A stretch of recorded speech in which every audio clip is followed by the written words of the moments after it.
Y de regreso a Foro Colegial, hoy estamos conversando con el doctor Francisco García Moreno Barco, catedrático del Departamento de Estudios Hispánicos del Recinto Universitario de Mayagüez y autor del libro La Artesanía del Cuento, sobre el cual hemos estado hablando. Este libro ofrece herramientas a aquellas personas que están interesados en conocer el arte de redactar un cuento. Profesor, pero no hemos definido qué es esto de un cuento. Yo sé que muchas veces en esto de la literatura, algunos dicen, estas líneas pequeñas son un cuento, y otros dicen, no, debe ser un relato más largo. ¿Qué es un cuento?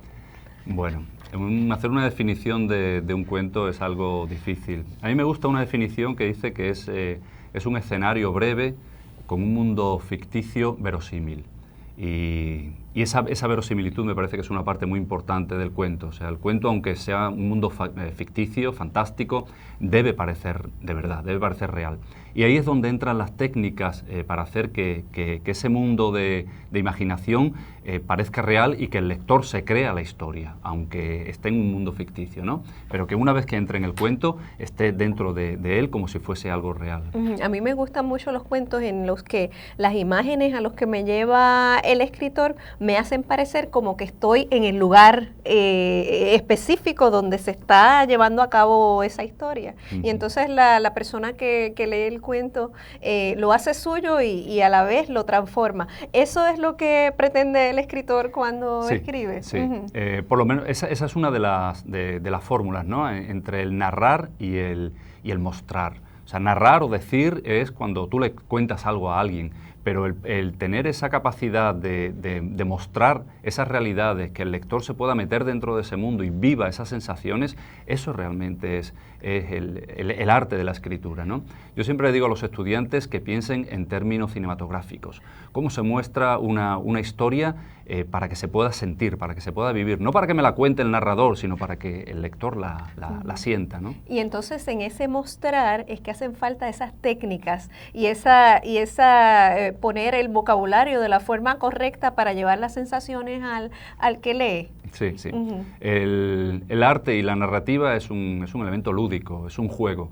Entonces todos estos guiños que le hacemos al lector, todas estas manipulaciones, son los que realmente hacen la diferencia entre un buen cuento y un mal cuento. En realidad, un buen cuento es el que está bien contado, más que lo que se cuenta. Yo siempre digo que es la diferencia entre una persona que sabe contar un chiste y alguien que no sabe contar un chiste. Si una persona no sabe contar un chiste, por muy bueno que sea, no nos hace reír. Y la persona que sabe contar un chiste, cualquier tontería que nos diga, nos hace reír muchísimo. Por lo tanto, es más la forma que el contenido. La manera en que contamos la historia es lo que cuenta como realmente narrativa. Y en ese sentido, la educación, tanto del proceso escritural como como usted decía anteriormente, como educarnos para leer otros escritores que ya pues han publicado sus cuentos y tienen su literatura, ¿es determinante, profesor? Sí, yo creo que es básico.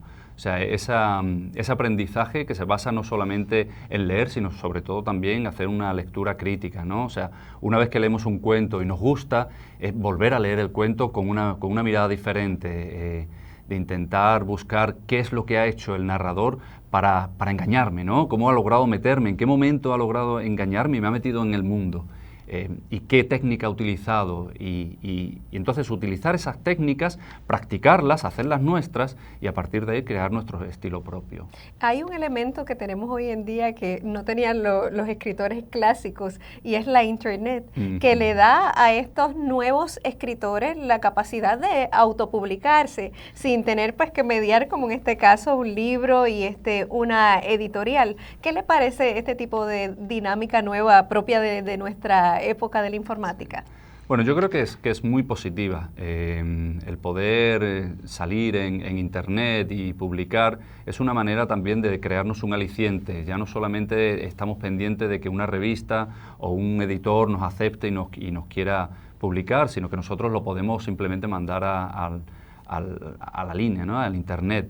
Y tener una cierta acogida, mayor o menor. O sea que en ese sentido me parece muy positivo. Pero también puede tener sus desventajas en el sentido de que cuando se trata de un libro lleva muchos procesos de corrección. No necesariamente cuando las personas publican en Internet son tan estrictos con relación a ese proceso de corrección. No sé si usted lo percibe igual. Sí, obviamente, o sea, sacar un libro con una editorial supone un proceso de edición y de corrección muy extenso. En Internet cada uno puede escribir y puede mandar lo que quiera. O sea, en ese sentido hemos cambiado quizá de un sistema selectivo a un sistema multitudinario. Hay demasiadas páginas que tienen cuentos, entonces, ¿cómo elegir dentro de todas, no? En ese sentido, pues sí, puede ser un poco más, quizá más problemático, pero aún así me parece que es positivo en el sentido en que nos permite ese acceso a que nos lean. Muchas gracias, profesor. Nos tenemos que ir a una pausa, pero cuando regresemos a nuestro último segmento, vamos a hablar de una nueva publicación del doctor García Moreno, titulada El mercader de libros, así que no se retire, por favor. En breve regresamos.